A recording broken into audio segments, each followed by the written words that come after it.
মানে আমি তোমায় সকাল সকাল কোন অলক্ষণে কথা বললাম রানী? আমি তো কিছুই বুঝতে পারছি না। বললেন না, অলক্ষণে কথা বললেন না। ভুলে যাবেন না, আমি আপনার এই কৃষ্ণনগরের রানী। আমি তো তোমায় একটু কোনো কথা নয়, নিজের কাজ নিজে করুন, বুঝলেন? অন্দরমহলে আমার অনেক কাজ আছে। নিজের কাজ নিজে করব? আমি তোমার স্বামী, আমি তোমার কাছে এইটুকু আবদার করতে পারি না? হ্যাঁ,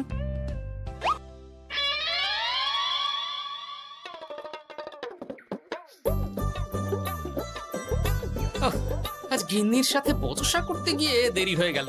মহারাজ আবার আমার দেরি দেখে রেগে না যান।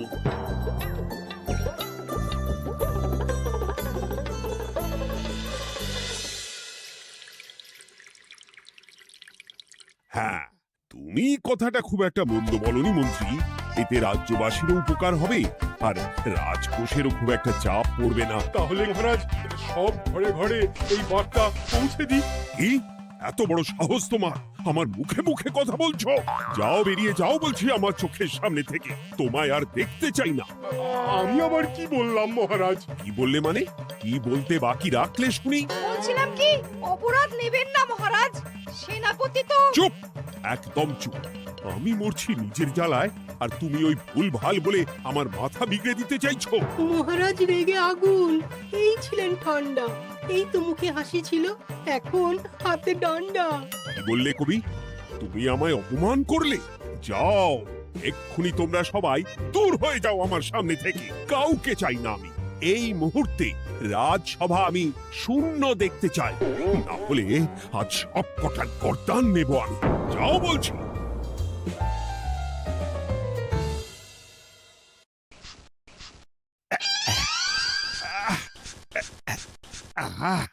একটু শান্তি হলো।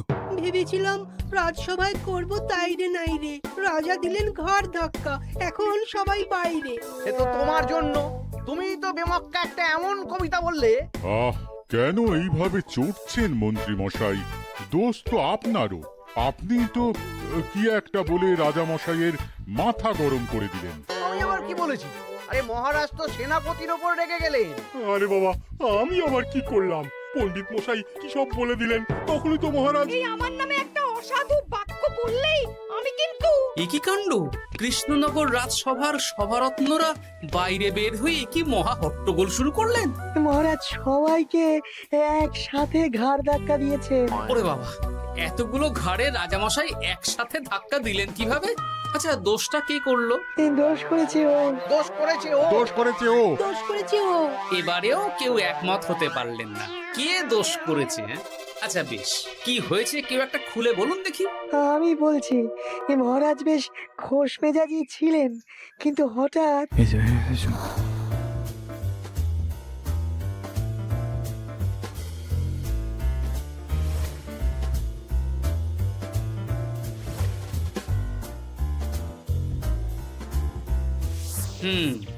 এই কাণ্ড! এ তো ভারী অদ্ভুত রোগ মনে হচ্ছে। মহারাজের আচমকা মাথায় রক্ত চড়ে গেল নাকি? হ্যাঁ, মহারাজ আপনাদের রাজসভায় ডেকেছেন। ওরে বাবা না, যাব না গো আমি। আমার কাছে আমার প্রাণ সবচেয়ে দামি। আমিও যাব না। নির্ঘাত মহারাজ গর্দান নিতেই ডাকছেন। আমিও যাব না গোপাল, আমারও প্রাণের বড় মায়া। আচ্ছা, এটা কি কোনো কথা হলো? হ্যাঁ, প্রাণের মায়া কার নেই বলুন তো? আর মহারাজ যে গর্দান নিতেই ডাকছেন তার কি কোনো মানে আছে? অন্য কারণও তো হতে পারে। তুমি কি করে বুঝলে? হ্যাঁ, বুঝতে পারিনি, তবে আন্দাজ করেছি। তোমাদের কথাতেই শুনলাম মহারাজ খোশ মেজাজেই ছিলেন, সহসা রেগে গেছেন। আবার যে সহসা খোশ মেজাজেই ফেরেননি, তাই কি বলা যায়? এটা তুমি বলনি তো বন্ধু। চলো সবে ফিরিয়ে আনি রাজসভার ছন্দ। আরে গোপাল, এসো এসো এসো। তা এত দেরি করলে কেন? বাকিরা কোথায়? তারা আসছেন মহারাজ। আপনি তাদের ডেকেছেন, তাদের ঘাড়ে কটা মাথা যে তারা আসবেন না। কিন্তু মহারাজ, আমি অন্য কথা ভাবছি। কি কথা গোপাল? আপনি নাকি সভায় আজ হঠাৎ সবার উপরে রেগে গিয়ে তাদের সভা থেকে বের করে দিয়েছেন মহারাজ। এ কি সত্যি মহারাজ? আরে না না গোপাল, মোটেও না। বলতে পারো আমি সবার সাথে একযোগে একটা রসিকতা করছিলাম। আমি দেখছিলাম সবাই আমার রসিকতা কেমন বুঝতে পারে। তাই নাকি? আসলে তুমি ছিলে না বলেই এরা কেউ আমার রসিকতা ধরতে পারেনি। এ কি সত্যি মহারাজ? আপনি সত্যি আমাদের উপর কোনো রাগ করেননি? হুম, এ কি, এই সব কিছুই আপনার রসিকতা ছিল? ও মা, তাই নাকি মহারাজ? এই যে আপনি শুনিয়ে দিলেন কথা কড়া কড়া, সবকিছুই ছিল আসলে নিছক মজা করা। আহ, আবার যত সব বাজে বকছো তোমরা। এত কথা কেন? তোমরা কেউ আসলে মহারাজ কৃষ্ণচন্দ্রের রাজসভার যোগ্য নও। যাও, যাও, দূর হয়ে যাও। কিন্তু মহারাজ, এই যে আপনি বললেন। আহ, তুমি সবার আগে যাও তো। তুমি হলে সব নষ্টের গোড়া। যাও বলছি, আমার আর ভালো লাগছে না। যাও। জব বাবা।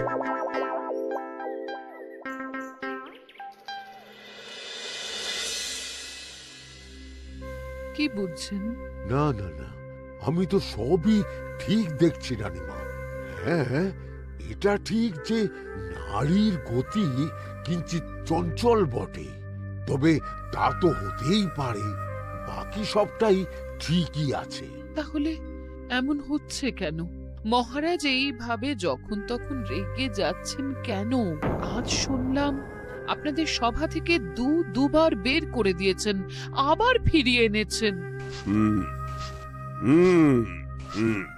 আমি ওষুধ পাঠিয়ে দিচ্ছি, আর মহারাজের কিঞ্চিত বিশ্রামের দরকার। হ্যাঁ, তোমার মাথা আর আমার মুন্ডু। বলি, আমি বিশ্রাম নিলে রাজকার্যকে চালাবে শুনি তুমি, নাকি ওই অকর্মার ঢেকি মন্ত্রী? না মানে ওই আমি। যাও, আর আমার কথা বলতে ভালো লাগছে না। আমাকে একটু একা থাকতে দাও।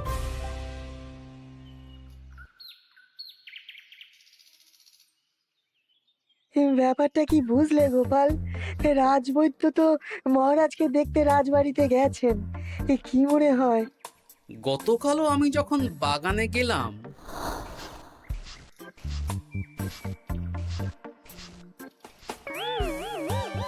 গোপাল, তোমার কি মনে হয় মহারাজকে কোন রোগে ধরেছে? এই রেগে যাচ্ছেন, আবার এই মাথা ঠান্ডা হয়ে গিয়ে ডেকে পাঠাচ্ছেন। আমি বলি কি গোপাল, তখন সবার সামনে বলিনি বটে, তবে এখন তোমার সামনে স্বীকার করতে বাধা নেই। কি কথা বিজ্ঞানী? মহারাজের এই রাগের কারণ হয়তো আমি। আমার মনে হয় আমার দোষেই উনি এরকম বারবার রেগে যাচ্ছেন। কেন? আসলে মহারাজ আমাকে একটা মাথা যন্ত্রণা সারার ওষুধ আবিষ্কারের দায়িত্ব দিয়েছিলেন, তো আমি অনেক চেষ্টা করেও সেই ওষুধটা আবিষ্কার করতে পারিনি। যেটা আবিষ্কার করেছি তাতে সেরকম কাজ হচ্ছে না। আমার মনে হয় ওনার মাথা ব্যথা থেকে এরকম হচ্ছে। সে যাই হোক, তুমি কিছু একটা করো গোপাল। মহারাজের অসুখ কিভাবে সারানো যাবে সেটা নিয়ে কিছু একটা ভাবো। ভাবতে তো হবেই। আজ সন্ধেবেলায় তুমি তোমার বাড়িতে বাকি সভাসদদের ডেকে আনো, আমি সমাধান সঙ্গে নিয়ে সময় মতো চলে আসবো। আচ্ছা বেশ, তাই হবে। আমি এখনই বাকিদের খবর দিয়ে দিচ্ছি। আর বিজ্ঞানী, একটু এদিকে এসো তো, একটা কথা আছে।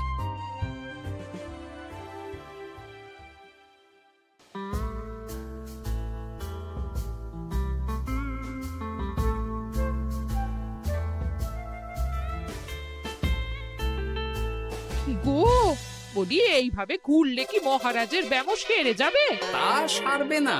তার চেয়ে এক কাজ করি, কিছুটা আলু আর ছোলা সেদ্ধ করেছি, তার সাথে নুন, লঙ্কার গুঁড়ো আর লেবু দিয়ে মেখে আলু কাবলি বানিয়ে দিই, কি বলো? হ্যাঁ, দাও দাও দাও, মন্দ হয় না। মহারাজের মন উচ্চাটন। তার কি কারণ? মাঝে মাঝে আসছেন আর মহারাজ রেগে আগুন হয়ে যাচ্ছেন, আবার যেই সে ব্যামো ঠিক হয়ে যাচ্ছে মহারাজ সেই আগের মতন। তার উপর আবার সভাসদেরা মনে করছে তাদেরও কোনো দোষ আছে। তাহলে দুয়ে দুয়ে চার করতে হবে, কিন্তু কিভাবে কিভাবে কিভাবে? এই নাও আলু কাবলি খেয়ে পেট ঠান্ডা করে নাও দেখি। বেশ কিছুদিন আগে বিজ্ঞানী লেবুর রসের জাদুর কথাই তো বলছিল। আজ আচ্ছা গিন্নি, তুমি তোমার বিয়ের সময় তোমার বাবার মুদির দোকানের একটা কাঠের ছোট বাক্স পেয়েছিলে না, যাতে শ্বশুর মশাই মোহর রাখতেন? উমা, সে বাক্স তো ঝুলকালি মেখে আছে গো, তা দিয়ে তোমার কি হবে? ঝুলকালি লেগেছে? বাবা বাবা বাবা, তাতে তো আমার কাজ আরো ভালো হবে। যাও যাও যাও, নিয়ে এসো দেখি। আমি ততক্ষণে বেশ খানিকটা অদৃশ্য কালি বানিয়ে ফেলি। না না, আমি তো বলছি মহারাজের কোনো রোগ নেই, সামান্য উদ্বেগ ছাড়া আর কোনো সমস্যাই নেই মহারাজের। তাহলে মহারাজ আমাদের এই তুর্কি নাচন কেন নাচাচ্ছেন শুনি, মস্করা করে? তাই তো উত্তর জানা চাই তো। আর এই যে এত জরুরি তলব পাঠিয়ে গোপাল আমাদের ডেকে পাঠালো, তার তো টিকিরও দেখা নেই। গোপাল কি করবে শুনি? যে রোগ আদপেই নেই সেই রোগ কিনা ওই গোপাল ছাড়াবে? আমার তো বিশ্বাসই হয় না। বিশ্বাসে মিলায় বস্তু, তর্কে বহু দূর, তাই না মন্ত্রী মশাই? পেলে গোপাল, মহারাজের রোগ সারাবার কোনো উপায় পেলে? আচ্ছা গোপাল, রাজবৈদ্য বলেছেন মহারাজের কোনোই অসুখ নেই, তা তুমি কি সারাবে শুনি? হ্যাঁ, রোগ হয়তো রাজবৈদ্য মশাই ধরতে পারেননি, কিন্তু কিছু তো আছেই যার জন্য মহারাজ এমন আচরণ করছেন, তাই না? তা তুমি বলো না মহারাজ এমন কেন করছেন, আর কি তার সমাধান? এক এক করে বলি। আমি ভেবে দেখলাম এর জন্য আমরাই দায়ী। বলো কি? আমরা সবাই কোনো না কোনো সময়ই মহারাজের রাগের কারণ হয়েছি, তাকে আঘাত দিয়েছি, বিষণ্ণ করেছি। ইচ্ছে করে করিনি হয়তো, কিন্তু করেছি।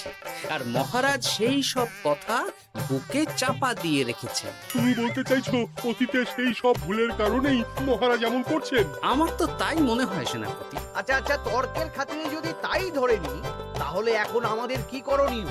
আমরা তো কাল যন্ত্রে চেপে অতীতে ফিরে যেতে পারবো না যে সেই সব ভুলগুলো শুধরে দেব। তা হয়তো হবে না, কিন্তু কিংকর্তব্য বিমূঢ় বাবার আদেশ যদি মানি, তাহলে এই সমস্যার সমাধান সম্ভব মন্ত্রী মশাই। কি বললে? ত্রিকালজ্ঞ বাবা কিংকর্তব্য বিমূঢ়, সে আবার কি গোপাল? আছেন একজন জ্ঞানী ব্যক্তি, আমার খুব পরিচিত। তার দেওয়া একটা উপদেশ আমার জানা আছে। আমার বিশ্বাস তাতে মহারাজের এই সমস্যার সমাধান হয়ে যাবে। কি করে শুনি?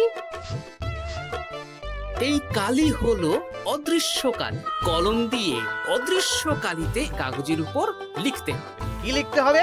লিখতে হবে যে মহারাজের সাথে অতি সাম্প্রতিক কালে আমরা যা যা অন্যায় করেছি তাই লিখতে হবে। কোনো মিথ্যে কথা লেখা যাবে না। তবে চিন্তা নেই, অদৃশ্য কালি, ফলে কেউ কারো লেখা পড়তে পারবে না।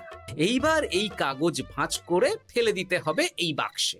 বাক্সে তালা, তার চাবি থাকবে মন্ত্রী মশাইয়ের কাছে। আবার আমার কাছে কেন? পরে যাতে কোনো সন্দেহ না করেন, যা সন্দেহ বাতিক মৌন আপনার। বললে এইবার এই বাক্স সারা রাত নদীর ধারে বটতলায় পড়ে থাকবে, চাঁদের আলো পান করবে। তারপর সকালে আমরা সবার সামনে এই বাক্স ফেলে দেব নদীর জলে। সবার অন্যায় সারা রাত চাঁদের আলো পান করে শুদ্ধ হয়ে ভেসে যাবে নদীর জলে। ব্যাস ব্যাস, আমরা সবাই পাপ মুক্ত হয়ে যাব। একদম সবাই শুদ্ধ হয়ে যাব, আর মহারাজের ব্যামো সেরে যাবে। কিন্তু তুমি কোনো চালাকি করছো না তো গোপাল? অদৃশ্য কালিতে লেখার সাথে আমি আর কোন চালাকি করব মন্ত্রী মশাই? দেখুন, আমি একটা কাগজে লিখছি। কি কিছু বোঝা যাচ্ছে? সত্যি তো কিছু বোঝা যাচ্ছে না যে আদৌ কিছু লেখা হয়েছে কি হয়নি। তাহলে লেখা শুরু করা যাক। এক এক করে লিখুন আর কাগজ ভাঁজ করে বাক্সে ভরে দিন। আর হ্যাঁ, একদম মিথ্যে কথা লিখবেন না, তাহলে কিন্তু লেখাগুলো অদৃশ্য থাকবে না, ফুটে উঠবে। আচ্ছা গোপাল, বুঝেছি।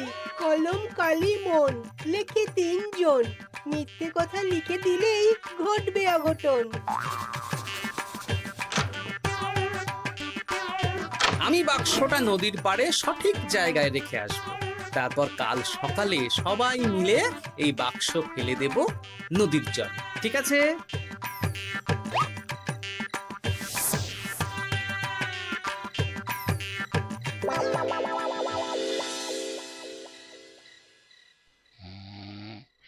কথায় আছে, মনে যা আসে বলে যাও, ভুলেও লিখো না, তাহলেই বিপদে পড়বে।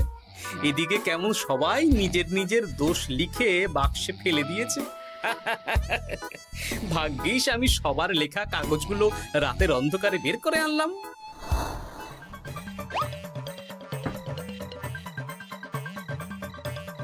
এইবার এই কাগজগুলো ঢুকিয়ে দিলেই কেল্লা ফতে। এখন সবার পাপের স্বীকারোক্তি আমার হাতের মুঠোয়।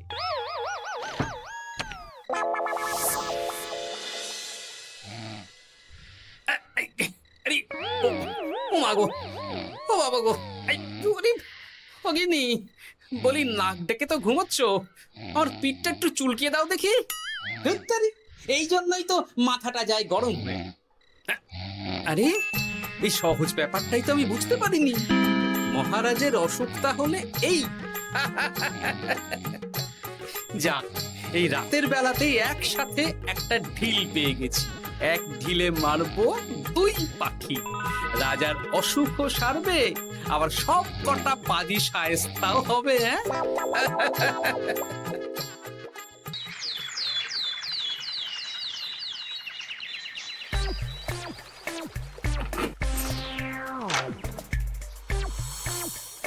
কি এইবার শান্তি হয়েছে তো মন্ত্রী মশাই? যেমন অদৃশ্য লেখা ছিল সেরকমই আছে তো? কিন্তু এতে কি মহারাজের রোগ সেরে যাবে? যাবে না মানে? মনে করুন সেরে গেছে।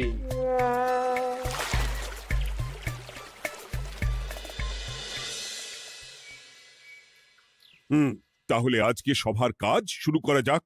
ক্ষমা করবেন মহারাজ, সবার কাজ শুরু করার আগে একটা দরকারি কাজ আগে করা দরকার।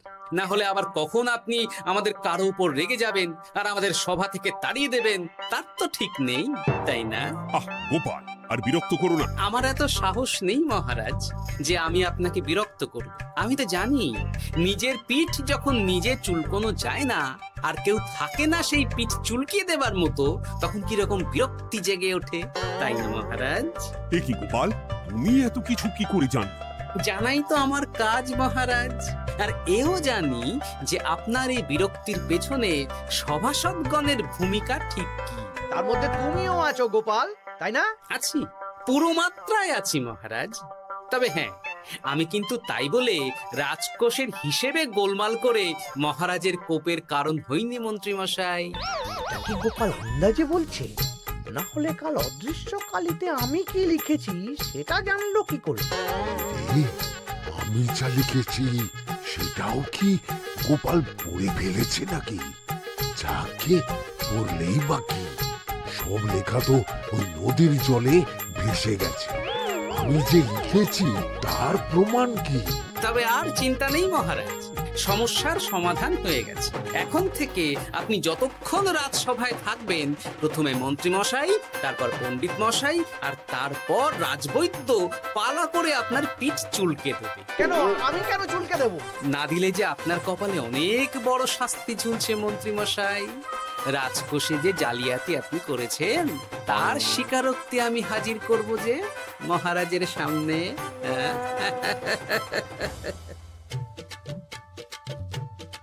এই নিন মহারাজ, মন্ত্রী মশাইয়ের পাপের স্বীকারোক্তি। আপনি আগে মন্ত্রী মশাইয়ের লেখাটা পড়ুন, তারপর একে একে সকলের স্বীকারোক্তি দিচ্ছি। এ কি মন্ত্রী, তুমি রাজকোষ থেকে 500 মোহর চুরি করেছো, আর তার বদলে সেই হিসেব তুমি পুকুর পাড় বাঁধানোর খরচ হিসেবে দেখিয়েছো। এই সেরেছে, এটা ফুটে উঠলো কি করে? সে অনেক কাণ্ড মন্ত্রী মশাই, বাকিদের সবারটাই আছে, এত জেনে কাজ কি? না না, জানতে তো হবেই। তাহলে শুনুন, এই অদৃশ্য কালি আসলে লেবুর রস। গতকাল রাতে আমি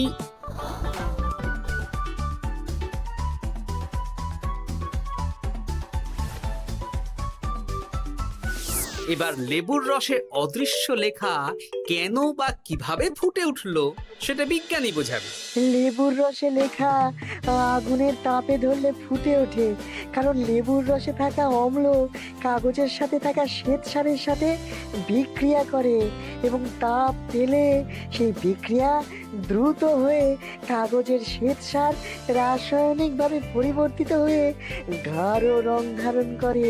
অনেক দিন আগে বিজ্ঞানীর কাছে ব্যাপারটা জেনেছিলাম, আজ কাজে করে দেখালাম।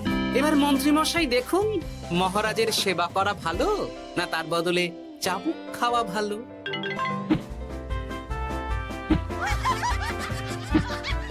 ওরে বাবা না, না, উহ! আগে যেমন বুনো ওল তেমনই তো বাঘা তেঁতুল হবে মন্ত্রী মশাই। যা, রাজা মশাইয়ের মেজাজ আবার বিগড়ে যাওয়ার আগেই কাজ শুরু করে দিন ও বাকিদেরকে সেবা করার সুযোগ করে দিন। আজ থেকে ভুল হলে শুধরে নেব ভুলকে। মন্ত্রীমশাই মহারাজের পিঠ দেবে চুলকে।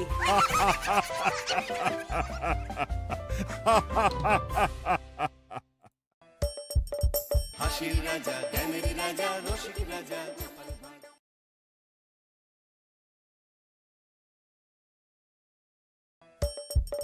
হাসির রাজা, জ্ঞানের রাজা, রসিক রাজা।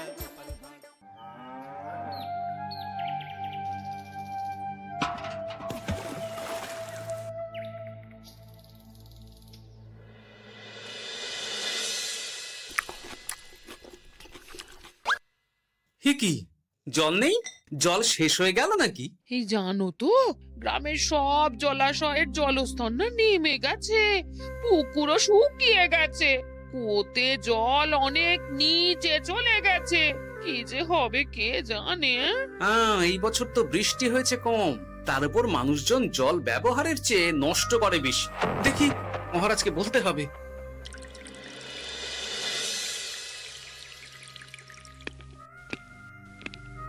এই তো গোপাল এসে গেছে। শুনেছো, রাজ্যের সকল জলাশয়ে শুধু শুনিনি, চাক্ষুষ দেখেছি, আর এর কারণ ও তার সমাধানও ভেবে এসেছি মহারাজ। তুমি কি বলতে চাইছো সেটা বলো না খোলসা করে। মহারাজ, আসন্ন দিনে জলাভাব মেটানোর একটাই উপায়, তা হলো প্রজাদের উপর কর চাপানো। মহারাজ, আমার ঠাকুরদা বলতেন, যা মেলে মূল্য বিনে তার মূল্য কে আর জানে। আমরা যেহেতু জলের মতো এত মূল্যবান সম্পদ বিনামূল্যে পাচ্ছি, তাই একে গুরুত্ব দিতে শিখিনি। সবাই মিলে দেদার জলের অপচয় করছে। আমি এই অপচয়ের বিরুদ্ধে কর বসানোর পরামর্শ দিচ্ছি মহারাজ। জলের জন্য দেবে দাম, ছুটে যাবে কাল ঘাম। হ্যাঁ, যখনই জলের জন্য কর দিতে হবে, তখনই জলের অপচয় বন্ধ হবে। এতে লাভটা কি হবে গোপাল? মানুষ কম জলে কাজ করা শিখে যাবে, ফলে আগামী দিনে যদি জল সম্পদ কমেও যায়, এই কৃষ্ণনগরের প্রজারা আগে থেকেই তার জন্য প্রস্তুত হয়ে যাবেন। কিন্তু আমি আমার প্রজাদের কাছ থেকে জলের দাম নেব গোপাল? না মহারাজ, কর বাবদ যে অর্থ উপার্জন হবে তার সাথে আপনার দান মিলিয়ে রাজ্যের মধ্যে একটা বিরাট কৃত্রিম জলাধার বানানো হবে। বাহ বাহ বাহ! যেখানে বৃষ্টির জল সংরক্ষণ করা যাবে মহারাজ। এতে সারা বছর ধরে আর কোনো জলের অভাব থাকবে না মহারাজ। গোপালের প্রস্তাব বড় ভালো লেগেছে। আগামী দিনে ইতিহাসে এই কর্মযজ্ঞের কথা লেখা থাকবে বলেই আমার বিশ্বাস। আর তাই আমি গোপালকে এই মুহূর্তে 50টি স্বর্ণমোহর উপহার দেব বলে ঘোষণা করছি। সাধু সাধু সাধু।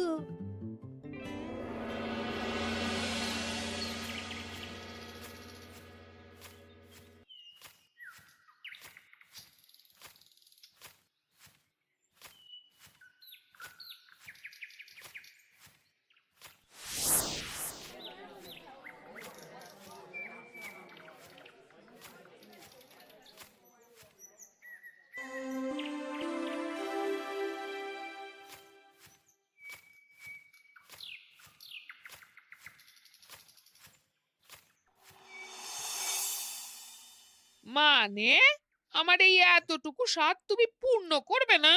আমি কি নিজের জন্য চেয়েছি নাকি? সবই তো পাবে তোমার মেয়ে আর জামাই। হ্যাঁ, সে বুঝেছি গিন্নি, তাই বলে এতগুলো মুদ্রা আমি খরচ করতে পারবো না। পারবে না? আমি তাঁতির বাড়ি থেকে মেয়ে জামাইয়ের জন্য কয়েকটা শাড়ি আর ভালো পাঞ্জাবি কিনে একটু পাঠাবো। কিন্তু এখন আমার কাছে অত মুদ্রা নেই গিন্নি, পরে পেলে আমি ঠিক তোমার স্বাদ পূরণ করব। আবার বাজে কথা বলার জায়গা পাও না তুমি। এতক্ষণ কোথায় ছিলে গো? আমি বেলায় নদীর পাড়ে গিয়েছিলাম, তখন কমলা আমাকে বলল তোমায় নাকি দেখেছে। কি দেখেছি?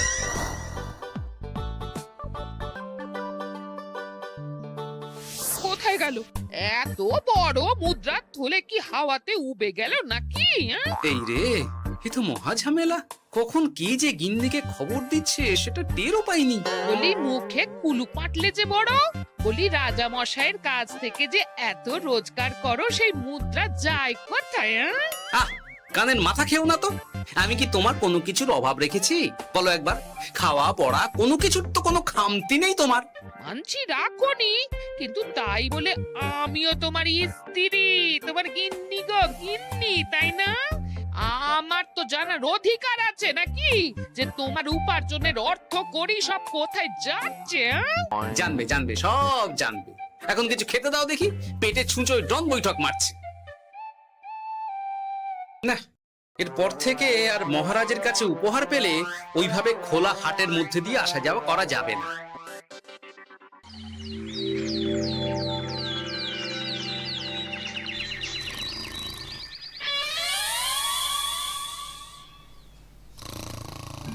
তোমার আর কোনো চিন্তা নেই গোপাল, আমি তোমার মাসোহারা তো বাড়িয়ে দিলাম, সঙ্গে প্রত্যেক দিন তুমি 10 মোহর করে পারিতোষিক পাবে।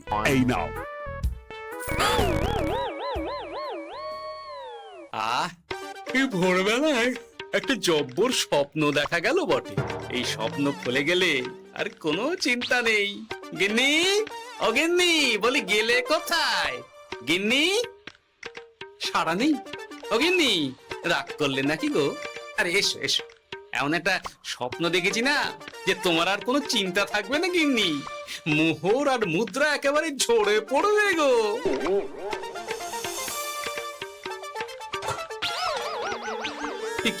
এইসব ফলাহার সাজিয়ে রেখে গেল কোথায় গিন্নি? নিজের বাপের বাড়িতে তো যাবে না, কেউ নেই সেখানে। মেয়ের বাড়ি গেল নাকি? না, মেয়ের বাড়িতে তো গিন্নি যায় না। তাহলে না না, খালি পেটে এত ভাবতে পারছি না। আগে মুখ হাত ধুয়ে এসে কিছু খেয়ে নি, তারপর দেখি গিন্নি কোথায় গেল। না, গিন্নিকে তো কোথাও দেখলাম না। গেল কোথায়? যাকে আগে রাজবাড়িতে তো যাই, ফেরার সময় না হয় আবার খোঁজ নেব, ততক্ষণে ফিরেও আসতে পারে।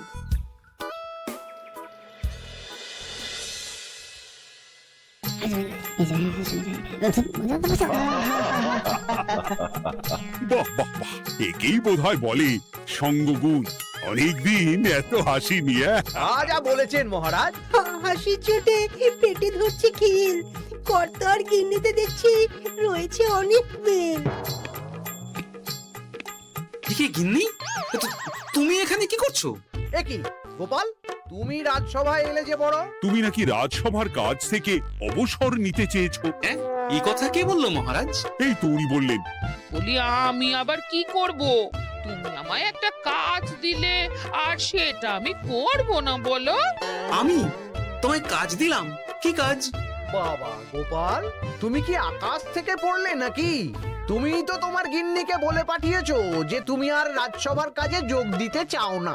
তোমার নাকি আর কাজে মতি নেই, তুমি বিশ্রাম চাও। এই রে, গিন্নি দেখি ভয়ঙ্কর চাল দিয়েছে। আমার নামে রাজসভায় এসে এইসব বলেছে। তাই কথা ঠিকই গোপাল, যে তোমার অবসর গ্রহণের কথা শুনে আমি বিশেষ মনমরা হয়ে পড়েছিলাম, কিন্তু তোমার গিন্নি যেভাবে রাজসভায় হাসি মজা হুল্লোড় পরিবেশন করছে, তাতে আমার মনে হচ্ছে এ সাপে বর হয়েছে। এই বেলা যদি গোপালকে কায়দা করে রাজসভা থেকে তাড়ানো যায়, তাহলে আমার পথ থেকে বিরাট বড় একটা কাঁটা উপড়ে ফেলা যাবে। গোপাল গিন্নি সবার মধ্যে বিলিয়েছেন হাসি, তার জন্য রাজামশাই হয়েছেন ভারী খুশি। হ্যাঁ গোপাল, তাই আমি ঠিক করেছি তোমার স্থানে আমি তোমার গিন্নিকেই বহাল করব। হ্যাঁ, তোমার সঙ্গে ঘর সংসার করে ওর বুদ্ধি বেশ খোলতাই হয়েছে, সেটা বোঝাই যাচ্ছে। এছাড়াও আমাদের অনেক পরামর্শ দিয়ে সাহায্যও করতে পারবে। তাছাড়া উনি মহিলা বলে অন্দরমহলেও যেতে পারবেন, রানীমাও খুশি হবেন বলেই তো আমার বিশ্বাস। কি গোপাল গিন্নি, তোমার এই কাজ করতে কোনো আপত্তি নেই তো? আপত্তি কেন থাকবে মহারাজ? আমি ধন্য আপনি আমায় এত বড় সম্মান দিচ্ছেন বলে। এ তুমি আমার কত বড় সর্বনাশ করলে গিন্নি, তুমি কিনা শেষে আমার চাকরিটাই খেলে। এটা গোপালের জন্য বড় ভালো হলো, তাই না? কোনো কাজ করতে হবে না, কিন্তু রোজগার আগের মতোই থাকবে। অবসর আর উপার্জন একসাথে। না হে গোপাল, তুমি আর এখানে কাঁচুমাচু মুখে দাঁড়িয়ে না থেকে নিজের বিশ্রামে ব্যাঘাত ঘটিও না। আমাকে সবার কাজ শুরু করতে দাও।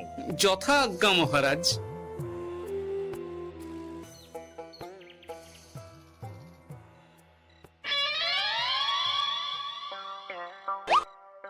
মানে মহারাজ সমস্যার সমাধান করতে দিয়েছেন তোমাকে, আর তার উত্তর দেব আমি? কেন তুমি আমার চাকরি খাবে আর তোমার সেই চাকরি রাখার দায় নেব আমি? হ্যাঁ হ্যাঁ নেবে। মানে কাল রাজসভায় মহারাজের সমস্যার সমাধান করব, সেই মতো কথা দিয়ে এসেছি। হ্যাঁ, আগাম 10টা মুদ্রাও বাগিয়ে এনেছি। তার থেকে তোমায় একটা মুদ্রা দিলাম।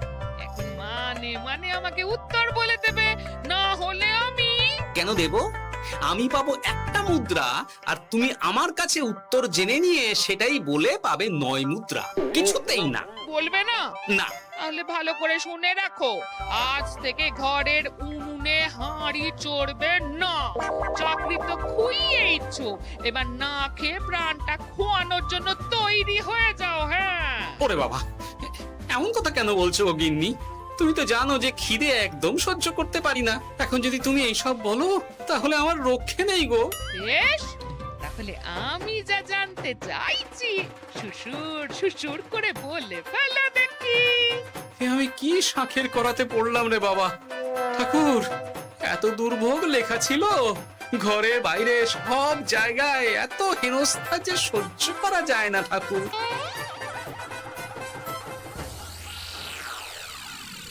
একেই তো বলে গো গিন্নি, মেঘ না চাইতেই জল। এতদিন কতভাবে চেষ্টা করেছি গোপালকে রাজসভা থেকে তাড়াবার, আর গোপাল নিজেই কিনা রাজসভা থেকে পালিয়ে গেল। সব বলছো? তোমার শরীর ঠিক আছে তো?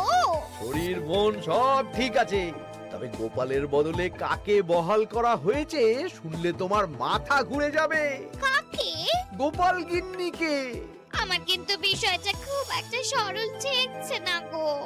গোপাল ভাঁড়ের বুদ্ধি তো আর যে সে বুদ্ধি নয়। উনি যাই করেন খুব ভেবে চিন্তে করেন, এর পেছনে আবার কোনো মতলব নেই তো। এটা তুমি মন্দ বলনি গিন্নি। গোপালকে নিয়ে সত্যিই কোনো বিশ্বাস নেই। ও কখন কি ঘোট পাকাচ্ছে বলা যায় না। আমাকেও সাবধানে থাকতে হবে। দেখতে হবে যে গোপাল আসলে কি চাল চালতে চাইছে।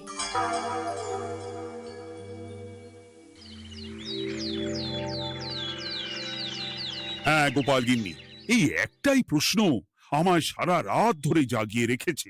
মানুষ মরে ভূত হয়, ভূত কি মরে? তাহলে ভূত মরলে কি হয়? মানে মহারাজ, এই প্রশ্নের উত্তর আমার আজকে দিতে ইচ্ছে করছে না। হ্যাঁ, আমি না হয় আপনাকে আগামীকাল এই প্রশ্নের উত্তর দেব, ঠিক আছে? হ্যাঁ, গাছ থেকে পড়ে গেলে জাপটে ধরে ডালকে। আজকের প্রশ্নের উত্তর উনি দেবেন কালকে। না হে গোপাল গিন্নি, তা হয় না। এই প্রশ্ন আমাকে সারা রাত বিচলিত করেছে। আবার যদি আজকেও এই প্রশ্নের উত্তর না পাই, তাহলে তো আবার একটা নিদ্রাহীন রাত আমাকে কাটাতে হবে। মানে আমি বলছিলাম কি মহারাজ, গোপাল গিন্নি তো সদ্য এই কাজে বহাল হয়েছে, তাই তাকে তো একটু সময় দেওয়া দরকার নাকি? কিন্তু প্রশ্নের উত্তর না পেলে যদি মহারাজের শরীর খারাপ হয়, তার দায় কে নেবে মন্ত্রী মশাই? এই রে, এখন আমি কি করব? এ তো মহা বিপদে পড়লাম দেখছি। আচ্ছা মহারাজ, ঠিক আছে ঠিক আছে, আমি এই প্রশ্নের উত্তর দেব, কিন্তু আমার না একটু সমস্যা আছে। খোলা হাওয়াতে গিয়ে না দাঁড়ালে আমার ঠিক মাথা খোলে না, তাই বলছিলাম। তাই না হয় যাও, হাওয়া খেয়ে এসে মাথাটা খোলতাই করে নাও, কিন্তু এই প্রশ্নের উত্তর আমাকে আজকেই দিতে হবে। হ্যাঁ, উফ, এই যে কি সমস্যা! সারাদিন ঘরে বসে থেকে থেকে তো আমার সারা গায়ে বাদ ধরে গেল। সেই সকালবেলা আমাকে ফলাহার করিয়ে দিয়ে গিন্নি তো চলে গেছে রাজবাড়িতে চাকরি করতে। এদিকে আমার যে পেটে কিচ্ছুটি নেই, তার কি হবে? মহারাজ দোকানে গিয়ে যে ভালো মন্দ খাবো তারও উপায় নেই, তাহলেই তো কাঁড়ি কাঁড়ি খরচা। না, একবার দেখি তো উনুন ধরিয়ে অন্তত ভাতটা চাপাতে পারি কিনা, তাহলে গিন্নির ওই হাঁড়ি না চড়ার হুমকির হাত থেকে অন্তত বাঁচা যাবে।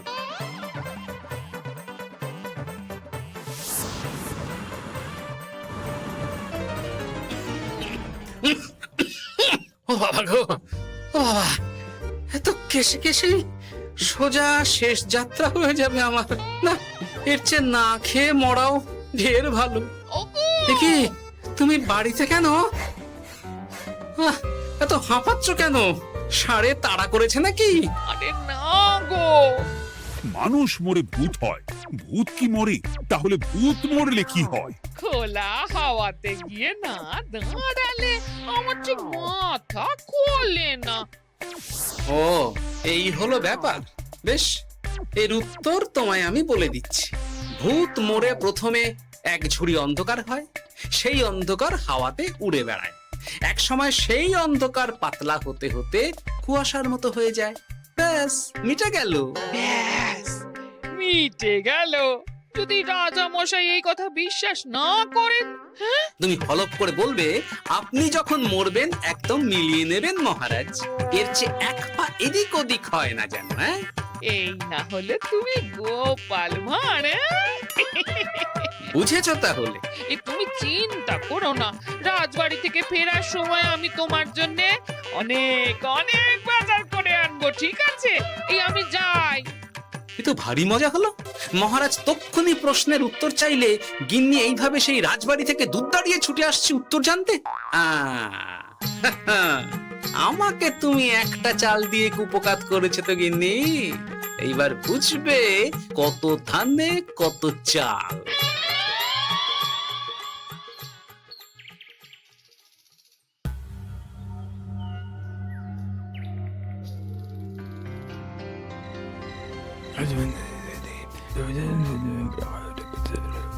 বুঝেছিস তো তোর কাজটা? খুব বুঝেছি গোপাল দাদা। নেই, এবার লেগে পড় দেখি।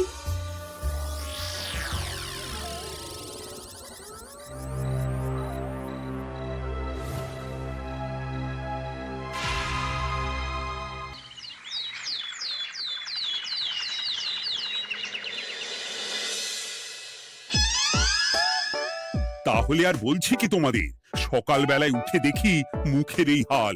এই কাণ্ড কি করে হলো মহারাজ? আহ, তার আমি কি জানি। আমি সকালে উঠে আয়নায় নিজেকে এই অবস্থায় দেখে খুব চিন্তায় রয়েছি। গোপাল গিন্নি, আগে মহারাজ, গোপাল থাকলে যে কাজ করতো সেটা তো তোমাকেই করতে হবে। বলতে হবে এর সমাধান কি। হ্যাঁ মানে আমি হ্যাঁ হ্যাঁ, আমার মনে আছে। তোমার তো আবার হাওয়া না খেলে চলে না। যাও যাও, তাড়াতাড়ি হাওয়া খেয়ে এর উত্তর নিয়ে এসো।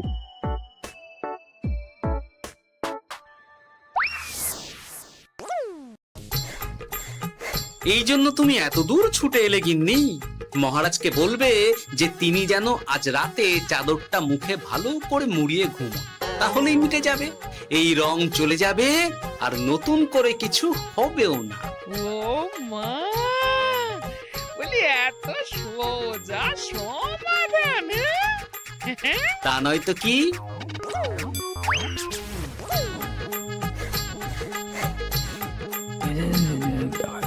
কাল সারা রাত আকাশে একবার দেখলাম চাঁদ উঠেছে, আর একবার দেখলাম ঘোর অমাবস্যা।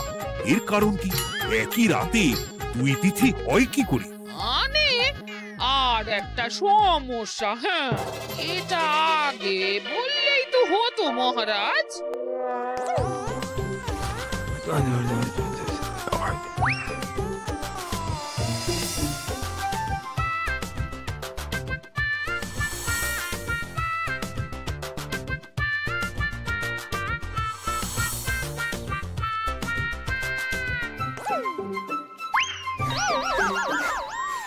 কি তুমি হাওয়া খেতে গিয়ে এইভাবে খাবি খাচ্ছ কেন গোপাল গিন্নি? এর কারণ আমি জানি মহারাজ। সে কি কাণ্ড! তুমি কি করে জানলে? গোপাল গিন্নি মোটেও হাওয়া খেতে যায়নি মহারাজ, সে গেছিল নিজের বাড়িতে গোপালের কাছে আপনার বলা প্রশ্নের উত্তর জেনে আসতে।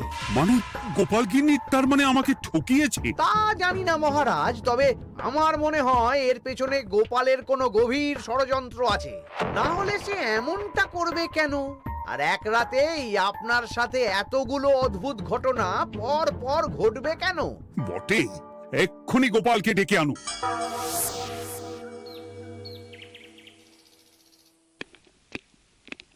না মহারাজ, আমি সত্যি অবসর চেয়েছিলাম, আর তাই আমার গিন্নি আপনার কাছে এসে বলেছিল। ওর কোনো দোষ নেই মহারাজ। না মহারাজ, আমি মিথ্যে কথা বলেছি। হ্যাঁ, উনি আপনার কাছ থেকে পাওয়া সোনার মোহর নিয়ে বাড়ি যান না, তাই আমি ওকে শায়েস্তা করতে এই ফন্দি করেছিলাম। আসলে মহারাজ, আমি আপনার কাছ থেকে পাওয়া সোনার মোহর জল প্রকল্পের কাজে লাগাবো বলে কিছু জনকে নিয়ে একটা দল গঠন করতে গিয়েছিলাম, আর তাদের কাছেই ওগুলো রেখে এসেছি। এটা যদি আমার দোষ হয় তাহলে আমি ক্ষমা প্রার্থী মহারাজ। সাধু গোপাল, সাধু তোমার উত্তর। এই কাণ্ড! আর এদিকে রাজবাড়ি থেকে বাড়ি, আর বাড়ি থেকে রাজবাড়ি করতে করতে আমার প্রাণ ওষ্ঠাগত হয়ে গেছে মহারাজ। ওহ, আমার ঘাট হয়েছে, আপনি আমায় ক্ষমা করে দিন মহারাজ। এইবার মজার টের পেয়েছ তো গিন্নি? আপনি আপনার আদরের গোপাল ভাঁড়কেই তার চাকরি ফিরিয়ে দিন মহারাজ। আমি যাই আমার হেসেল সামলাতে। কেলে পচা খুব ভালো করেছে বলতে হবে।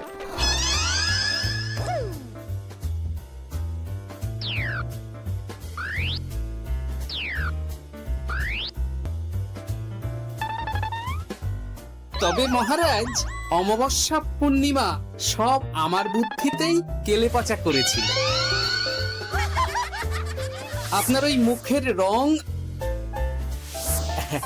ওটি একটি বিশেষ রং যার আয়ু একদিন, তাই ওটা এমনিই মিলিয়ে গেছে। হ্যাঁ, সেই বরং ভালো। তুমি তোমার গিন্নিকে নিস্তার দাও গোপাল, তাছাড়া আমিও আমার গোপালকে ছেড়ে আর থাকতে পারছি না। যথা আজ্ঞা মহারাজ।